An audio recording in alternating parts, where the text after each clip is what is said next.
Hello दोस्तों, नमस्कार। सबसे पहले हैप्पी होली आप सभी को। आज का वीडियो बनाने का मेरा मकसद जो है वो बहुत क्लियर है और आप इसको ज़रूर देख लीजिएगा, क्योंकि आज जो है स्मृति के बारे में, याददाश्त के बारे में मैं आपसे बात करूंगा। ये बहुत से स्टूडेंट की शिकायत रहती है कि सर आप टीचर लोग जो हैं वो फिजिक्स, केमिस्ट्री, मैथ या बायो जो भी सब्जेक्ट पढ़ाते हैं या हिस्ट्री जो भी सब्जेक्ट पढ़ाते हैं वो हम देखते हैं कि बोर्ड पर आते हैं और अपना पढ़ाना स्टार्ट कर देते हैं और बुक नहीं देख रहे हैं।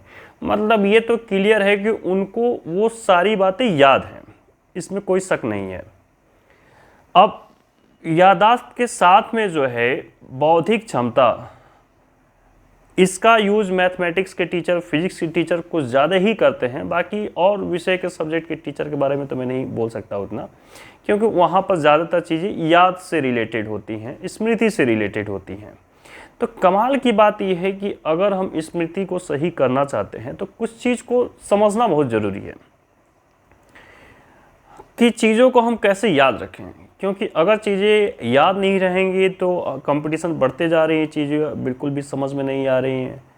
तो उसका मैं टेक्निक, आप सोच रहे होंगे कि कुछ ना कुछ टेक्निक जो है पेश करूंगा, बिल्कुल करूंगा आपके सामने और मैं रखूंगा भी। और मैं ऐसा टेक्निक आपको बता देना चाहता हूं जिससे सारी प्रॉब्लम आपकी क्लियर हो जाए। तो चलिए एक एग्जांपल लेके समझाते हैं चीज़ों को, ठीक है। मान लीजिए कि आप एक आईआईटी के स्टूडेंट हैं, आईआईटी की तैयारी कर रहे हैं, या फिर एक मेडिकल के स्टूडेंट हैं, आप एमबीबीएस की तैयारी करें, नीट की तैयारी कर रहे हैं। अब बात को समझिएगा, आपके पास 3 सब्जेक्ट हैं, फिजिक्स, केमिस्ट्री, मैथ, या फिजिक्स, केमिस्ट्री, बायो, ऐसे 3 सब्जेक्ट है ना। ऐसे अदर भी जो स्टूडेंट है कॉम्पिटिटिव एग्जाम से रिलेटेड जो तैयारी कर रहे हैं उनके लिए भी चीज़ें लागू होती हैं, ठीक है। अब ये जो 3 सब्जेक्ट आप देख रहे हैं, इसको कैसे दिमाग में रखा जाए, कैसे बिल्कुल स्मृति में बना लिया जाए कि ये कभी भूले ना। तो देखिए तरीका ये है, पहला स्टेप ध्यान से समझिएगा कि टोटल हो सकता है कि आपके 12 चैप्टर हो, 12 चैप्टर हो या 10 चैप्टर हो। एक मोटा मोटा आइडिया मैं ले लेता हूँ, चलिए 10 चैप्टर हैं, हर सब्जेक्ट के 10 चैप्टर हैं। तो पहला काम तो आपको ये कर लेना है कि हर एक चैप्टर को एक पेज में कंप्लीट करें। मतलब जो मेन जो टॉपिक्स हैं, जो आपको मेन लग रहा है कि नहीं इसको रखना चाहिए, उस चीज़ को आप रखिए, ठीक है। दूसरी बात, एक पेज पर हो गया। अब ध्यान से समझिए, आप भोजन जो है कितनी बार करते हैं? अगर ईमानदारी से कहा जाए, मैं अपने खुद के बारे में कहूँ तो पूरे दिन में मैं 3 बार भोजन करता हूँ, रात को मिला कर ना, ऐसा मत सोचिए कि मैं 4 बार करता हूँ। 3 बार तो कमता ही करता हूँ, सुबह, दोपहर और शाम, ठीक, ये 3 बार है। ऐसे आप भी 3 बार, या कोई स्टूडेंट 2 बार भी करता होगा। तो 3 बार जो स्टूडेंट भोजन कर रहे हैं उनके लिए देखिए सबसे एडवांटेज क्या है। पहली बार भोजन की थाली आपके सामने आ गई, ठीक है। आप फिजिक्स, केमिस्ट्री, बायो जो भी आप सब्जेक्ट, रिवीजन का जो टाइमिंग होता है सबसे परफेक्ट टाइमिंग होता है। आप वो जो 6-10 पेज जो लिखे हैं, एक चैप्टर को एक पेज में लिखे हैं, रिवीजन के तरह से ही लिखना है आपको। वहाँ पर जस्ट भोजन करने से पहले आप एक सब्जेक्ट का देख लें, ठीक है। मुश्किल से आपको 10 मिनट का टाइमिंग लगेगा, सभी चैप्टर आप देख सकते हैं। अब फायदा इसका ये है, समझिए बात को, ऐसा कोई दिन नहीं होगा जिस दिन आप भोजन नहीं करेंगे, क्योंकि इसके बिना आप जी ही नहीं सकते, भोजन बिना। तो आप अपने खुद से ये आपको कर लेना है, ये पेज बनाने के बाद आपको खुद ये कर लेना है। अगर आप पेज नहीं बना सकते तो बुक को ही रखिए, बुक में ही पेज को ट्रिक कर लीजिए कि ये 10 से 20 पेज है जो मुझे एक बार भोजन करने से पहले देखना है, ठीक है।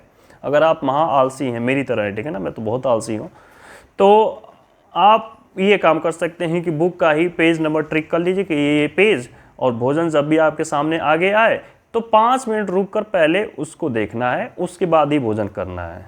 उसके पहले भोजन का कोई भी निवाला आपके मुंह में नहीं रखना है, ठीक। ये काम आप कर सकते हैं। अब जैसे आप और नहीं हो पा रहा है आपसे, जैसे 2 ही टाइम आप भोजन कर रहे हैं तो टूथब्रश करते हैं उस समय आप कर सकते हैं। सुबह जगते ही वो पेज, 4 पेज, 5 पेज रख सकते हैं, आप अपने बिस्तर के पास रखिए। जगने के बाद पहला काम 5 से 10 मिनट पहले उसी को पढ़ना है। और देखिए इस दुनिया में अगर जिस चीज़ को आप रखना चाहते हैं अपनी याददाश्त में, अपनी स्मृति में, उसका सिंपल और सरल एक ही तरीका है कि उससे बार बार मुलाकात करना, उसको बार बार पढ़ना। है ना। ये 3 चीज़ मैं आपको और बता देना चाहता हूँ। एक इसको कहानी की तरह भी समझ लीजिएगा।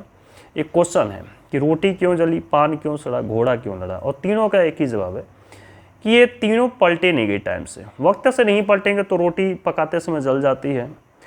घोड़ा का भी ये लगाम अगर नहीं उसको चेंज किए फाइनल, तो वो भी क्या कर देगा, वही करेगा, लड़ जाएगा। और पान को बार बार नहीं पलटते हैं तो पान सड़ जाता है। तो पढ़ाई का बिल्कुल यही है, बार बार आपको पलटना पड़ेगा, ठीक है। और जितनी बार आप पलटेंगे वो चीज़ें आपके दिमाग में रहेंगे, ठीक है। आप उससे फाइट। अच्छे एक और भी है कि नेचर में एक चीज़ और भी आप ध्यान से अगर ऑब्जर्व किए होंगे तो आपको पता चला होगा कि जिस चीज़ की चेष्टा हम जितना करते हैं भूलने की, ध्यान रखिएगा, वो चीज़ उतनी ही याद आती है। और जिस चीज़ की हम चेष्टा कर रहे होते हैं कि इसको हम याद रखें, ये बिल्कुल अभी याद आ जाए, वो बिल्कुल भूलने लग जाती है।